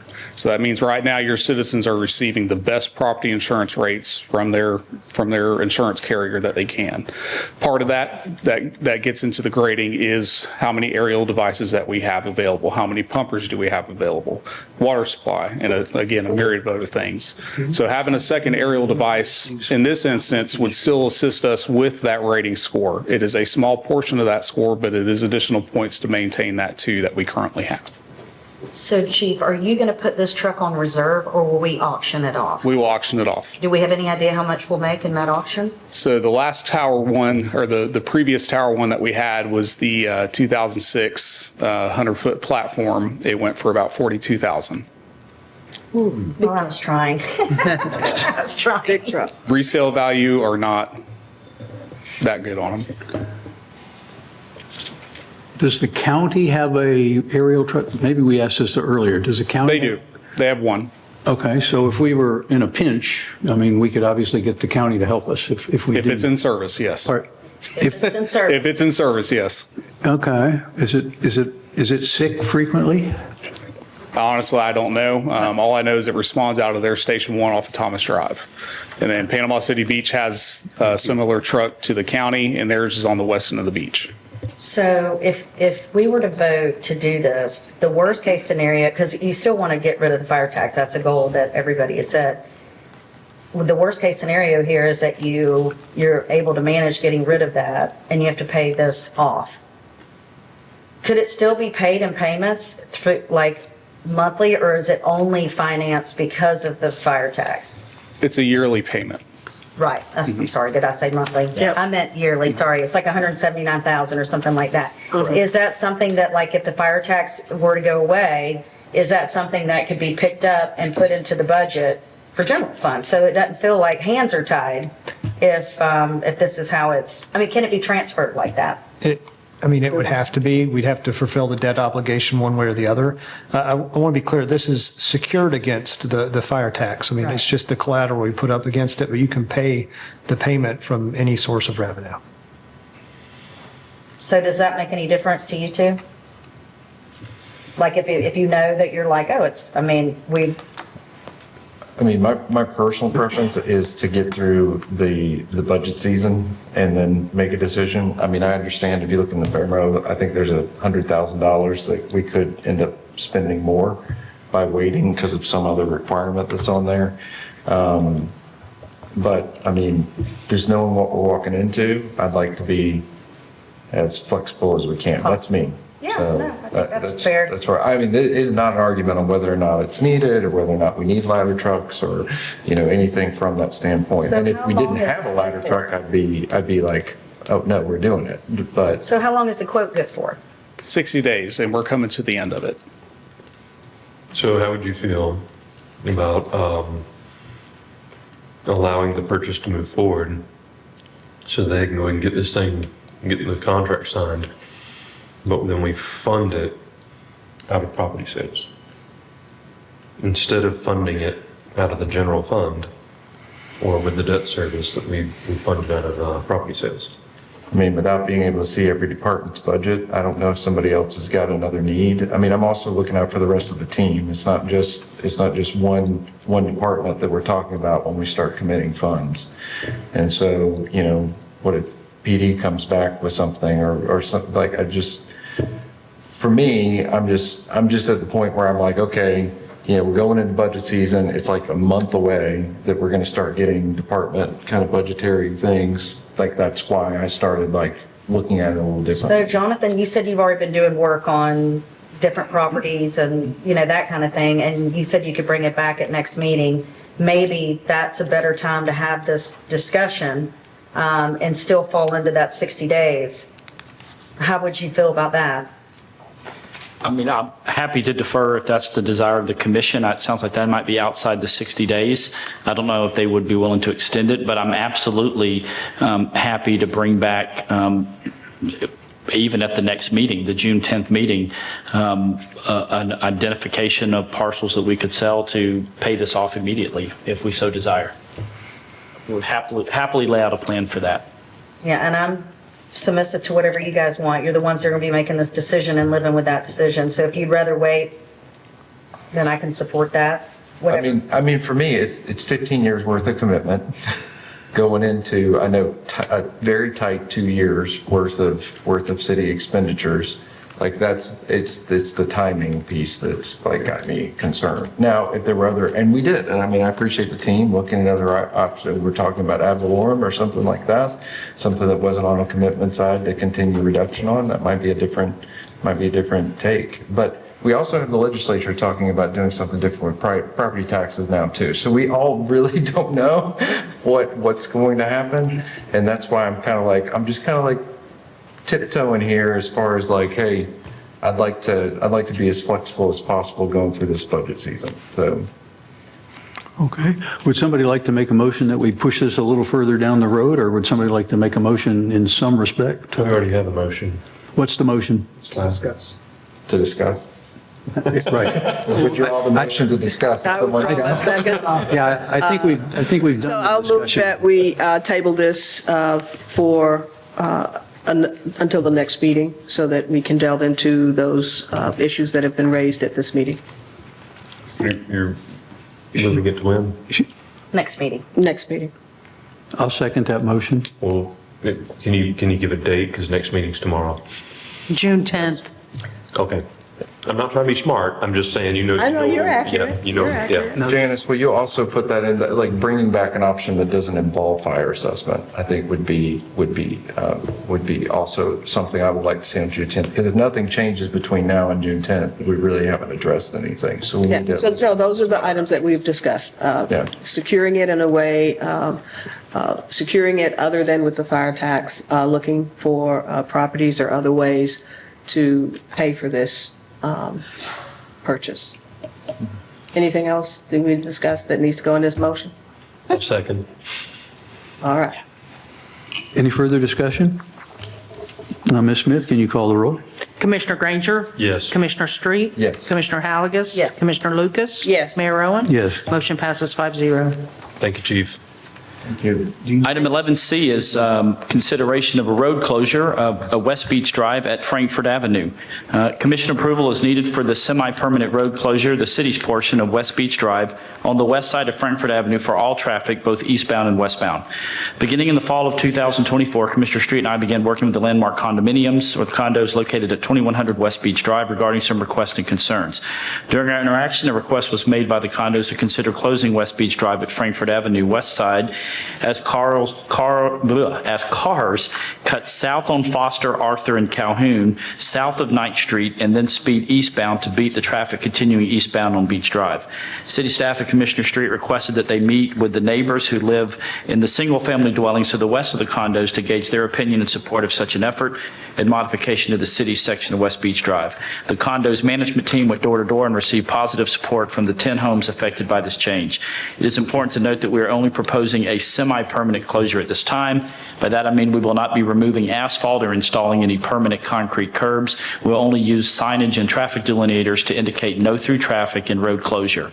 Any long-term closure or modification to the road would also be coordinated with the FDOT and be brought back to the commission for reconsideration and approval. Additionally, this will only limit vehicle traffic. Pedestrian traffic will still be able to pass through this area without any issues. Staff recommends that the commission approve the semi-permanent closure of West Beach Drive at Frankfurt Avenue. The west side of the intersection is outlined above, with the understanding that any permanent modification would be brought back to the commission for consideration, discussion, and approval, and coordinated with the FDOT. I further recommend that this be left in place for a minimum of 1 year through June 1st of 2026 until any long-term decisions or plans are made. And just as a reminder, Mayor, Commissioners, Mr. Colin Hamilton, the Condo Association Manager for Landmark Condominiums, is here. He spoke in favor earlier in the agenda, but if you have any further questions about this, he'd be willing to answer those on behalf of the Commission. Mr. Mayor? Thank you. Oh, and we do have the map up on the screen. And so again, I think one of the questions that got sent to me today after the agenda was published is if you look a little bit further to the west, you can't really see it, but you have Foster, Arthur, and Calhoun. Cars will still be able to drive south on these three roads and get to West Beach Drive, get to the Calhoun Park. They just would have to do, when they go to leave, they have to travel westbound and go north on Calhoun, north on Arthur, or north on Foster to get back up to 9th Street. And Mr. Hamilton was also correct. We did have Chief Collier and his team went and made sure that they could get in from other sides of 9th Street and Frankfurt Avenue with their fire apparatus in the event that they were responding to a fire there. And no challenges there. So staff recommends approval. You talk about semi-permanent. Would the markers on this thing be pretty obvious so everybody knows it? Oh, yes, sir. So the lane delineators would be more on that turn lane if you're traveling southbound on Frankfurt Avenue so that people don't travel into the turn lane. At the road itself, we would be using steel post bases with large red diamond reflectors and signage that indicate road is closed. Additionally, we would put signs up at Calhoun and 9th, Arthur and 9th, and Foster and 9th that indicate that that's a dead end if you were to turn off that road, and also that there's no through traffic. Okay, and so you won't be able to go from West Beach straight across there?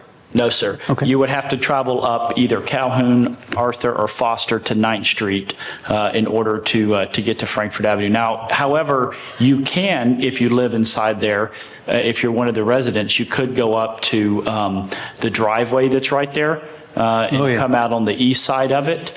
I don't know, Mr. Hamilton, do y'all have signs that say private property?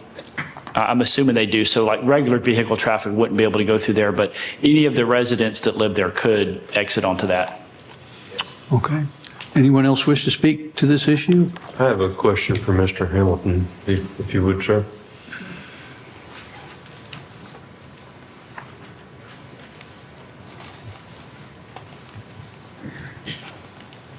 Thank you, sir.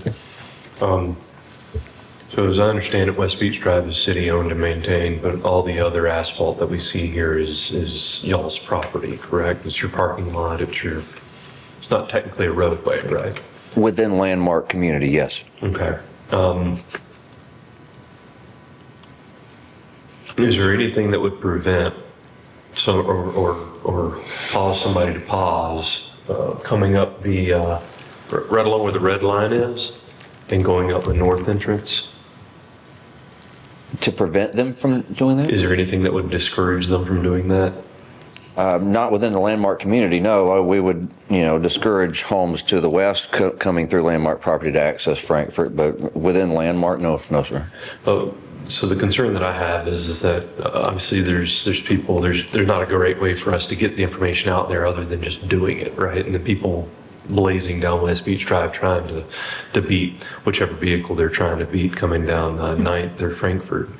So they're going to be presented with some kind of bollards or something there, right? And what I would hate to do is create another problem where they're just going to turn north and pop out the other side, right? I think there's probably going to be a learning curve there that's inevitable. Hopefully it won't take too long for folks, the word to get out that you can't go that way anymore. I don't know that there's a way to control that. Other than, some additional signage within Landmark, but, signs can only go so far. Yeah, and I realize this is a temporary thing, and it's meant to test it first, which I'm a big fan of, testing first before we permanently do something. But, okay. Yeah, Commissioner Granger, we could put out some variable message boards for like maybe the first 2 to 4 weeks as we implement this, just to provide, greater education and information for any eastbound traffic on 9th Street. Yeah, I was just I'm sitting here just looking at it, trying to figure out a way to prevent that from happening, because I know you're probably going to get that the first few times people are presented with bollards. They're going to go, well, now what? And they're probably going to speed through your parking lot here, and I just don't want to create another issue. I anticipate at some point having to approach the membership for approval to put in something to slow traffic down within our own community, through the parking lots, especially on the north side, whether that be speed humps or something of the sort. Okay. All right. I don't have a solution. I just had a concern, and I just want to. That's definitely a valid concern. Well, I motion we approve. Did you make a motion? I'm good. All right. Ms. Smith, can you call the roll? Commissioner Granger? Yes. Commissioner Street? Yes. Commissioner Halagus? Yes. Commissioner Lucas? Yes. Mayor Rowan? Yes. Motion passes 5-0.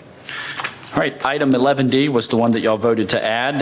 It is the unsolicited offer received for the purchase of 1309 Chestnut Avenue. It was emailed to those that request electronic, and then I provided a handout for everyone as well.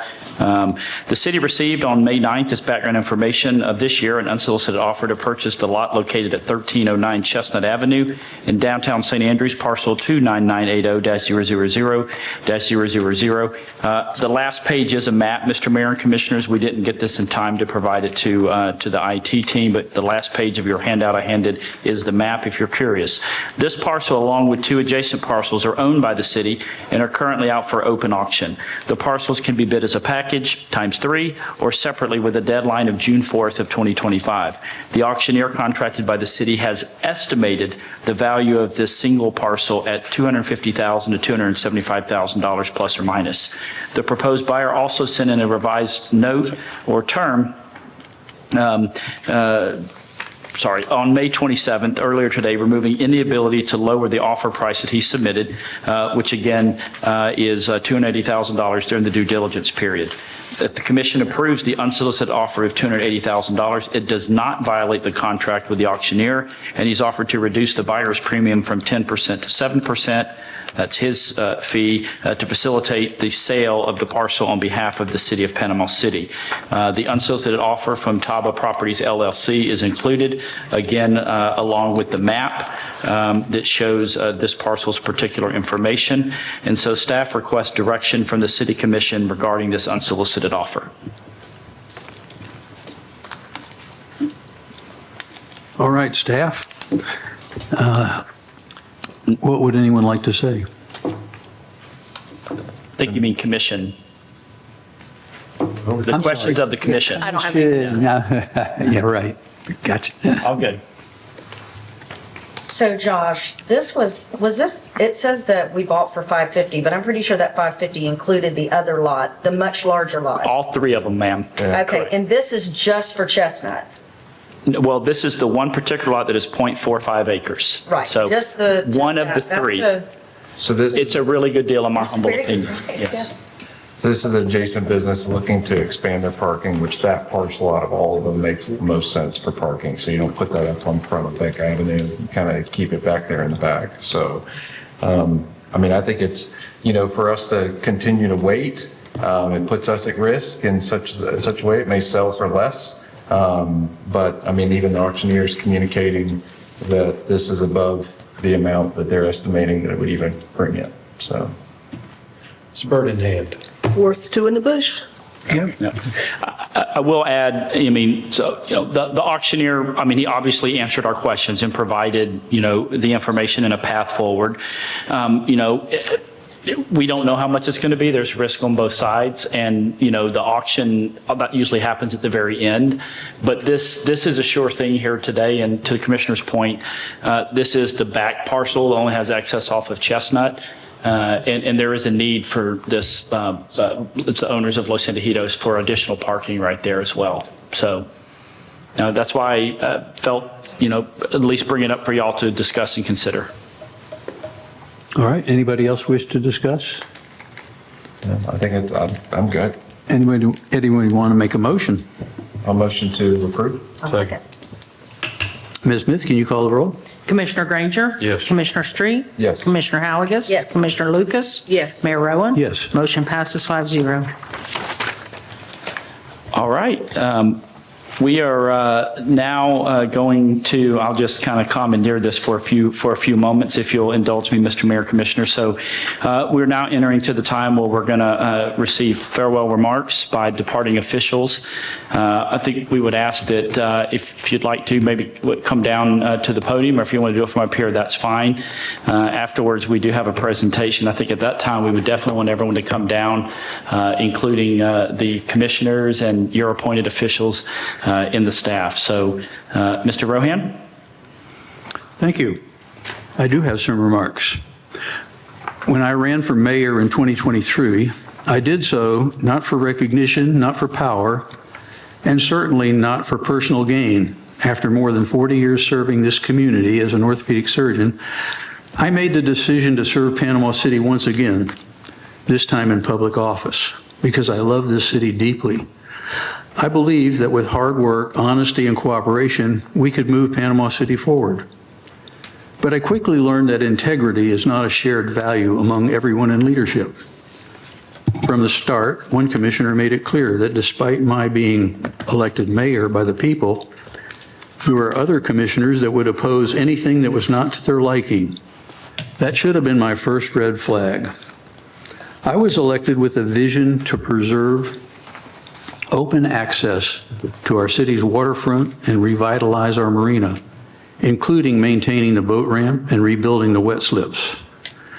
But that vision was derailed, not by a lack of funding, but by a lack of will. One of the most disheartening moments of my term was losing a commission vote to have FEMA fully rebuild the marina's wet slips, a project that would have brought $30 to $50 million at no cost to our citizens.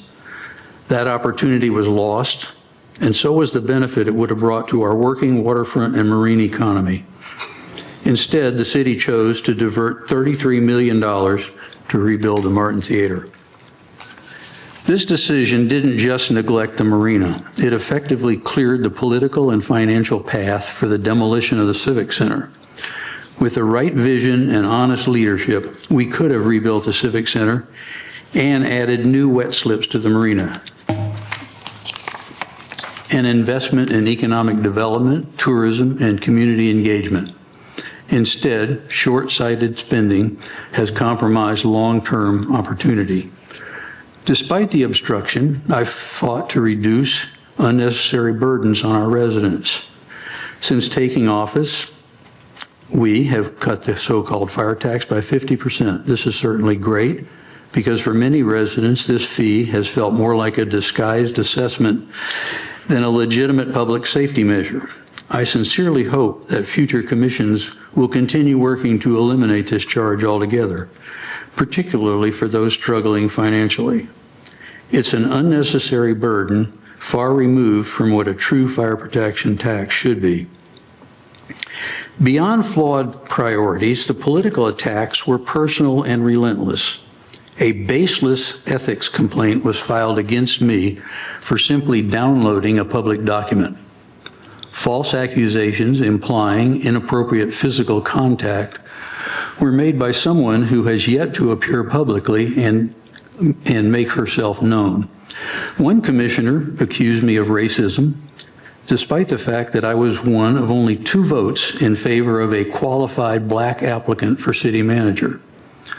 Ironically, this same commission then selected a white applicant through a manipulated process that excluded 3 black finalists and violated our own rules of engagement. What followed was a pattern of favoritism and backdoor politics. Overpriced land purchases in St. Andrews for a parking garage that isn't even on the planning horizon, and developer-friendly decisions benefiting Sweet Bay while tax dollars were siphoned away from other neighborhoods and essential services. Meanwhile, I was deliberately excluded from city manager meetings, denied access to the very conversations where fundamental decisions about Panama City's future were made. Even as I remained optimistic, the facts are undeniable. Our city is now approaching a hand-to-mouth fiscal state, as confirmed by our own city clerk. This is not the legacy I hope to leave. Panama City has tremendous potential. We are home to resilient, hardworking people, a rich history, and natural resources that most communities would envy. But until those in leadership value integrity over self-interest and public service over private alliances, we will continue to fall short of what this city can and should be. I leave office with a heavy heart, but with a clear conscience. I gave everything I had to this role. My time, energy, and efforts were a sacrifice made, not for glory, but out of love for this community. And while I regret the obstacles I could not overcome, I remain proud of the fight I took for transparency, accountability, and a better future. To those who stood for the truth, for ethics, and for the people of Panama City, thank you. Our work is not over, but I hope this moment serves as a reminder of what leadership should be and what our city still has a chance to become. In closing, I ask God to protect and bless our wonderful city. Thank you for allowing me to serve. Thank you, Mr. Mayor, and Commissioner Halagus. And then we'll go down to the presentation. I think you actually have a video instead of remarks. All right.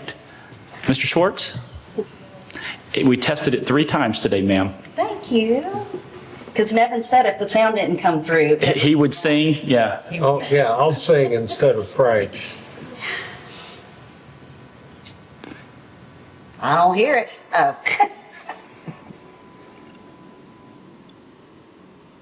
Oh.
Oh.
Zipper.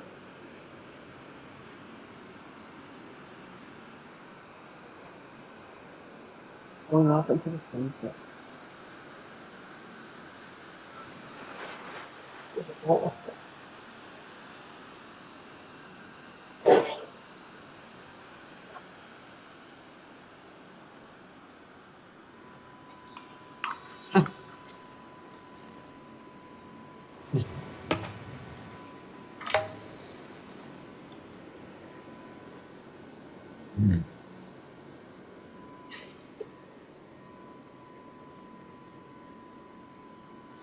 That's all I need to say.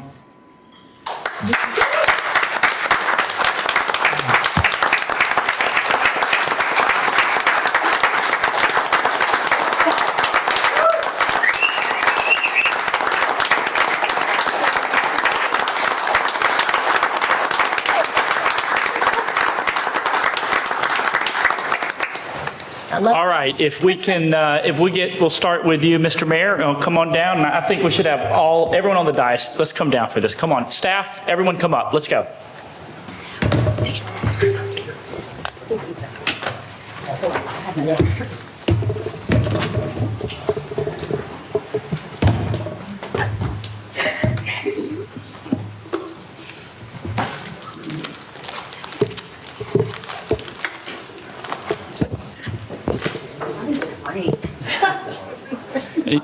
Backup tissue, so.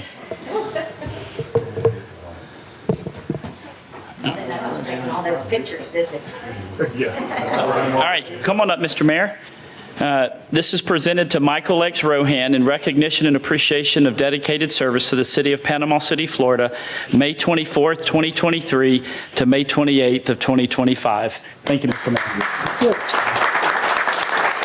Mayor. And you get the obligatory Rohan Street. We're not going to repave it, though. No, I'm just kidding. So anyway, then we'll get a quick picture here. I'll hold this. How about that? Where's our photographer? Right there.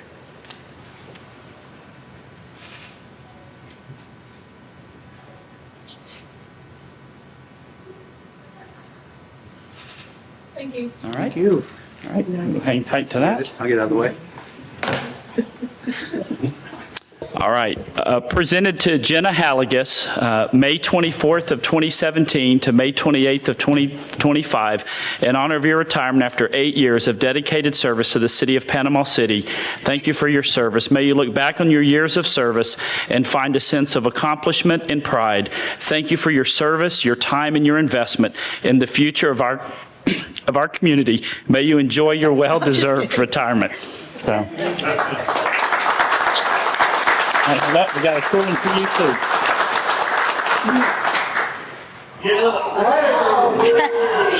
Oh my God, I love it. That's why y'all are here, isn't it?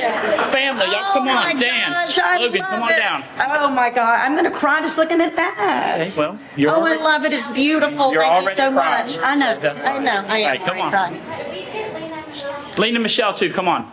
Dan, you're gonna hold this tonight. I'm gonna step to the side. There you go. I got it. Low dog.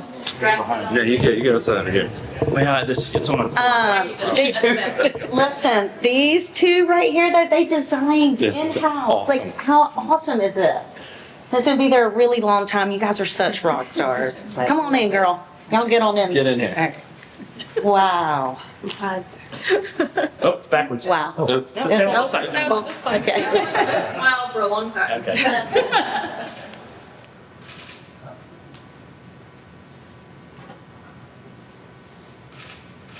Thank you. Thank you. You want to get this moment with your family? Nah. we're good. Okay. This is really This is Dan's first commission meeting anyway.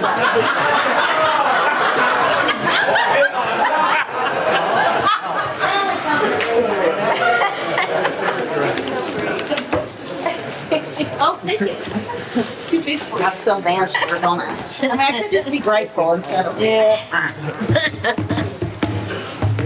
Brian, you know you have to be the one. You heard it. It's routine. It has to be Brian. That concludes our agenda, Mr. Mayor. Until next time. Thank you. Would there be a motion to adjourn? Oh, sorry. I was just kidding. You should have motioned. I should have, but it's probably Ms. Smith, can you call the roll? Commissioner Granger? Yes. Commissioner Street? Yes. Commissioner Halligus? Yes. Commissioner Lucas? Yes. Mayor Rowan? Yes. Motion passes. Thank you all. Thanks. Good.